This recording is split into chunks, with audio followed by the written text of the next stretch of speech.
నల్గొండ జిల్లాలో కాంగ్రెస్ జైత్రయాత్ర కొనసాగుతోంది. నందికొండ, హాలియా, చిట్యాల, చండూరు, నేరేడుచెర్ల, హుజూర్నగర్, దేవరకొండలో పాగా వేసింది కాంగ్రెస్. ఇక ఉమ్మడి మహబూబ్ నగర్ జిల్లా కొల్లాపూర్, నాగర్ కర్నూల్, దేవరకద్రలో కాంగ్రెస్ పాగా వేసింది. మరోవైపు ఉమ్మడి ఖమ్మం జిల్లా మధిర, అశ్వారావుపేట, ఇల్లందులో కాంగ్రెస్ గెలిచింది. ఉమ్మడి కరీంనగర్ జిల్లా మంథరి, చొప్పదండిలో కాంగ్రెస్ పాగా వేసింది. ఇక ఉమ్మడి వరంగల్ జిల్లా డోర్నకల్, మరిపెడలో కాంగ్రెస్ విజయం సాధించింది. ఉమ్మడి నిజామాబాద్ జిల్లా ఎల్లారెడ్డి, బిచ్కుంద, బాన్సువాడను కాంగ్రెస్ కైవసం చేసుకుంది.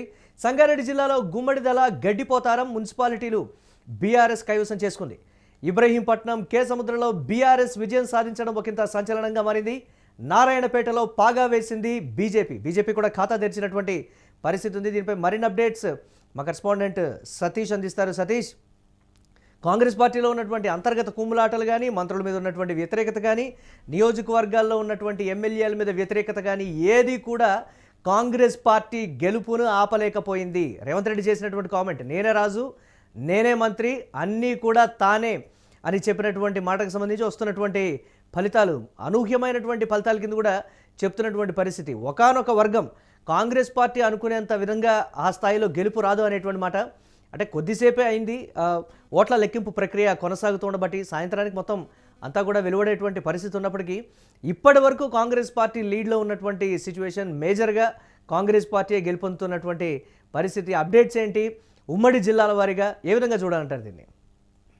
ముఖ్యంగా రిజల్ట్ అయితే కాంగ్రెస్కు అనుకూలంగా వెళ్తూ ఉంది. ప్రస్తుతం ఏదైతే 116 మున్సిపాలిటీలకు సంబంధించి 2581 వార్డులు ఉన్నాయి. ఆ వార్డులలో పెద్ద ఎత్తున కాంగ్రెస్ కూడా గెలుపొందే దిశగా వెళ్తూ ఉంది. ప్రస్తుతం ఏదైతే ఈ వార్డులకు సంబంధించి అలాగే మున్సిపల్ ఏదైతే కార్పొరేషన్కి సంబంధించి 7 ఉన్నాయో అవి కూడా దాంట్లో దాదాపు 414 వార్డులు ఉన్నాయి. సో ఇవన్నీ కూడా దాదాపు కాంగ్రెస్కి అనుకూలంగానే రిజల్ట్ వచ్చే అవకాశం ఉంది. దాదాపు ప్రస్తుతం కాంగ్రెస్ 200 పైచీలకు వార్డులతోటి మెజారిటీతో దూసుకెళ్తూ ఉంది.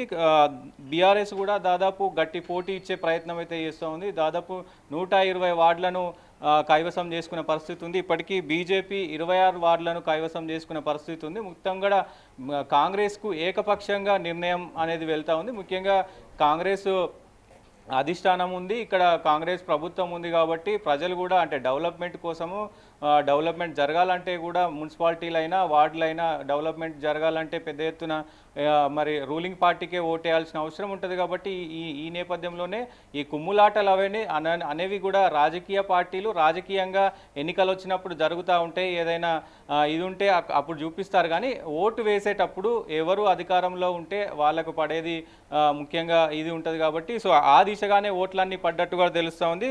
ముఖ్యంగా ఉమ్మడి జిల్లాల వారీగా చూస్తే నల్గొండ జిల్లాలో మొత్తం కాంగ్రెస్ హవా నడుస్తూ ఉంది. ముగ్గురు కీలక నేతలు ఏదైతే ఉత్తమ్ కావచ్చు, అలాగే కోమటిరెడ్డి వెంకటరెడ్డి కావచ్చు, ముఖ్యంగా రాజగోపాల్ రెడ్డి కావచ్చు, వీళ్ళందరూ కూడా నల్గొండలో కీలకంగా ఉన్నారు. వాళ్ళు మొత్తం నల్గొండని క్లీన్ స్వీప్ చేసిన పరిస్థితి ఉంది. 12 వార్డులకు గాను 11 వార్డులు మొత్తం కూడా కాంగ్రెస్కే వచ్చిన పరిస్థితి ఉంది. దాంట్లో హాలియా, చండూర్, చిట్యాల, హుజూర్ నగర్ ఈ 4 కూడా మొత్తం క్లీన్ స్వీప్ అయిపోయినాయి.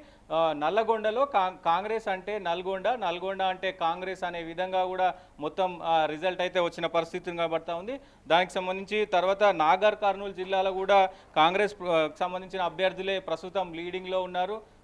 దాని తర్వాత నిజామాబాద్లో కూడా పెద్ద ఎత్తున కాంగ్రెస్ అలాగే బీఆర్ఎస్ మధ్య గట్టి పోటీ నడుస్తూ ఉంది. ప్రస్తుతం అయితే నిజామాబాద్కు సంబంధించినటువంటి కొద్దిగా రిజల్ట్ ఏదైతే ధర్మపురి అరవింద్ కావచ్చు, అలాగే కరీంనగర్కి సంబంధించి కూడా బీజేపీ వర్సెస్ కాంగ్రెస్ ఉంటుంది అని అందరూ అనుకున్నారు. రిజల్ట్ కూడా ఎగ్జిట్ పోల్స్ కూడా అదే తరుణంలో ముఖ్యంగా ఎగ్జిట్ పోల్స్ కూడా అంటే కరీంనగర్ అలాగే నిజామాబాద్లో ఒక చరిత్ర తిరగరాబోతుంది బీజేపీ అంటూ కూడా మరి ఎగ్జిట్ పోల్ చెప్పిన పరిస్థితి. కానీ ఎక్కడ రిజల్ట్లో మాత్రం ఆ దిశగా అడుగులు పడతలేవు. మరి కాంగ్రెస్ వర్సెస్ బీఆర్ఎస్గానే ప్రస్తుతం కొనసాగుతున్న పరిస్థితులు కనబడుతుంది. ఏదైతే ఆర్మూర్ కావచ్చు, భీమ్గల్ కావచ్చు, బోధన్ కావచ్చు, ప్రస్తుతం అక్కడ ఓట్ల లెక్కింపు అనేది కొద్దిగా స్లోగా నడుస్తుందని తెలుస్తూ ఉంది. దాని తర్వాత సిద్దిపేటకు సంబంధించి సిద్దిపేట చేర్యాలలో కాంగ్రెస్ 5, బీఆర్ఎస్ 5, మొత్తం 12 సీట్లు ఉండగా ఈ 5 సీట్లు అయితే గెలుచుకున్నాయి. దుబ్బాకకు సంబంధించి బీఆర్ఎస్ లీడ్లో ఉంది.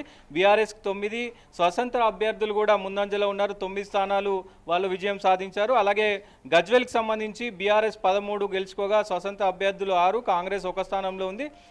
ఉస్నాబాద్కి సంబంధించి బీఆర్ఎస్ అంటే ఇక్కడ ఏదైతే ఉమ్మడి మెదక్లో కొద్దిమేర ఇటు సైడు సిద్దిపేట కావచ్చు, హుస్నాబాద్ కావచ్చు, ఇటు సైడు బీఆర్ఎస్ కొంచెం గట్టిగా పోటీ ఇస్తూ ఉంది.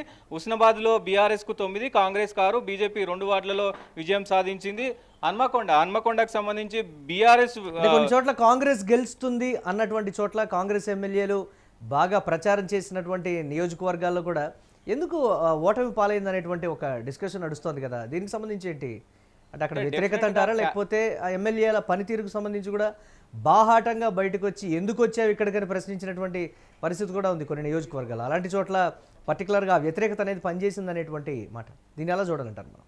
డెఫినెట్గా బీఆర్ఎస్కి క్యాడర్ కావచ్చు, బీఆర్ఎస్కి సంబంధించినటువంటి, ఎందుకంటే గతంలో మున్సిపల్ శాఖకి కేటీఆర్ ఉన్నాడు. మరి కేటీఆర్ ఎన్ని నిధులు ఇచ్చాడు, అసలు ఆ మున్సిపాలిటీలు గత 10 సంవత్సరాల్లో వార్డులన్నీ కూడా ఎలా డెవలప్మెంట్ అయినాయి ఏంటి అనేది కూడా ప్రజలు ఒకసారి ఆత్మవిమర్శ చేసుకోవాల్సిన అవసరం ఉంటుంది. సో దాంతోపాటు ఎన్నికల్లో జరిగినటువంటి పరిణామాలు కావచ్చు, అక్కడ లోకల్గా ఉన్నటువంటి ఎమ్మెల్యేల తీరు కావచ్చు, ఇవన్నీ కూడా పరిగణలోకి తీసుకొని ఓటు వేస్తారు. కాబట్టి ప్రస్తుతం అక్కడక్కడ అంటే కాంగ్రెస్ వస్తుంది అనుకున్న దగ్గర బీఆర్ఎస్ గట్టి పోటీ ఇస్తుంది, బీఆర్ఎస్ వస్తుంది అనుకునే దగ్గర కూడా మరి కాంగ్రెస్ గట్టి పోటీని ఇస్తున్న పరిస్థితులు కనబడతా ఉన్నాయి. ఏదైనా పొలిటికల్గా ఆ ప్రచారంలో అట్లాంటి సిచ్యువేషన్లు అయినప్పటికీ కూడా కాంగ్రెస్ ఊహించని విధంగా కూడా ప్రస్తుతం రిజల్ట్ వచ్చే అవకాశాలు కనబడతా ఉన్నాయి. ముఖ్యంగా పరకాలకు సంబంధించి అయితే బీఆర్ఎస్ ప్రస్తుతం లీడ్లో ఉంది. సంగారెడ్డిలో మొత్తం ఏదైతే గడ్డి పోతారం మొత్తం కూడా కైవసం చేసుకుంది, బీఆర్ఎస్ బోని కొట్టింది. మొత్తం ఏదైతే 18 వార్డులలో 14 వార్డులు కూడా మొత్తం బీఆర్ఎస్కే వచ్చినాయి. ఇక్కడ పెద్ద ఎత్తున మరి సంగారెడ్డిలో ఏదైతే జగ్గారెడ్డి ఇష్యూ కావచ్చు, జగ్గారెడ్డికి సంబంధించిన మొత్తం కూడా వ్యవహారం నిన్నంతా చూసినాం మనం. మరి ఆయనకి ఎన్నికల సమయానికి ముందే ప్రెస్ మీట్ పెట్టి కూడా చెప్పారు కదా, అసెంబ్లీ ఎన్నికల సమయంలో పనిగట్టుకొని నన్ను ఓడించినటువంటి పరిస్థితి ఉంది. ఇప్పుడు రాబోయే మున్సిపల్ ఎన్నికలకు సంబంధించి కూడా నన్ను ఓడించడానికి, నా వర్గాన్ని ఓడించడానికి తీవ్రమైనటువంటి కసరత్తు ఇక్కడ జరుగుతోంది, దాన్ని కూడా నేను చూసుకుంటా అనేటువంటి ఒక మాట చెప్పారు. వాగ్వాదాలు కావచ్చు, లేకపోతే అధికారులతో ఆయన మాట్లాడినటువంటి మాటలు కావచ్చు, ఇవన్నీ కూడా అక్కడ పని చేయలేదు అనేటువంటి మాట. అంటే ప్రజలు ఓటు వేయాలి, నాయకులు ఎవరు మోసం చేసినా కానీ ప్రజలు కూడా మోసం చేస్తూనే ఉన్నారని ఆయన బాహటంగానే చెప్పినటువంటి పరిస్థితి ఉంది. అదే నిజమైనటువంటి సిచ్యువేషన్ కదా సంగారెడ్డిలో పర్టికులర్గా. ఎస్, ముఖ్యంగా సంగారెడ్డిలో పెద్ద ఎత్తున ముఖ్యంగా ఆయనకు షాక్ ఇచ్చిందని చెప్పుకోవచ్చు. ఎందుకంటే నిన్న ఆయన కామెంట్స్ కావచ్చు, ఇవన్నీ కూడా పెద్ద ఎత్తున చర్చనీయాంశంగా మారినాయి. దాంతోపాటుగా ఆయన గత ఎలక్షన్స్లో ఓడిపోయినప్పటి నుంచి కూడా అక్కడ సంగారెడ్డిలోనే ఆయన అన్ని వ్యవహార శైలి, ఆయన వ్యవహారం అంతా కూడా అక్కడ నడిపిస్తూ ఉన్నారు. కాంగ్రెస్ పార్టీలో కూడా ఆయనకు తగిన స్థానం దొరకట్లేదంటూ కూడా ఆయన వెళ్ళిపోతున్నారు. మరి ఏంటి అసలు ఈ రిజల్ట్ ఇలా రావడానికి మెయిన్ కారణం ఏంటి అనేది కూడా మనం చర్చించుకునే అవకాశం ఉంది. ఎందుకు లోకల్గా అక్కడ పెద్దగా అటు బీఆర్ఎస్ నుంచి కానీ లేకపోతే అటు బీజేపీ నుంచి కానీ ఇంకొక కాంగ్రెస్లో కూడా అక్కడ ఇంకొక లీడర్ లేడు. మరి ఎందుకు ఆయనకు ఈ వ్యతిరేకత వచ్చింది అనేది కూడా ఒకవైపు చర్చనీయాంశంగా మారిన పరిస్థితులు అయితే కనబడతా ఉన్నాయి మురళి. ముఖ్యంగా మరి చూడాలి దీని తర్వాత ఎలా ఉండబోతుంది ఏంటి అనేది. దాని తర్వాత గడిపోతారం, అలాగే దుబ్బాక, సంగారెడ్డి, మెదక్ పట్టణాల్లో కాంగ్రెస్ ప్రస్తుతం అయితే ముందంజ ఉంది. సో ఈ ఉమ్మడి మెదక్కు సంబంధించి గడ్డిపోతారం ఒకటి బీఆర్ఎస్ కైవసం చేసుకున్నప్పటికీ ఏదైతే దుబ్బాక కావచ్చు, సంగారెడ్డి కావచ్చు, మెదక్ కావచ్చు, ఈ మూడు మున్సిపాలిటీలలో కూడా ప్రస్తుతం కాంగ్రెసే ముందంజలో ఉంది. సో ఉమ్మడి మహబూబ్ నగర్, నారాయణపేట బీజేపీ కొన్ని వార్డులు గెలుచుకుంది. దానికి తర్వాత నాగర్ కర్నూలు మున్సిపాలిటీ కూడా కాంగ్రెస్ ముందంజ ఉంది. గద్వాల, వనపర్తి ప్రస్తుతం ఓట్లు అయితే లెక్కింపు అవుతా ఉన్నాయి. సో ఉమ్మడి వరంగల్కి వస్తే కనుక పరకాలలో బీఆర్ఎస్ బీజేపీ మధ్య హోరాహోరీ పోరు నడుస్తూ ఉంది. నర్సంపేట, జనగాంలో ప్రస్తుతం మెజార్టీ ఈ రెండు కాంగ్రెస్ వర్సెస్ బీఆర్ఎస్గానే నడుస్తూ ఉన్న పరిస్థితి కనబడుతుంది.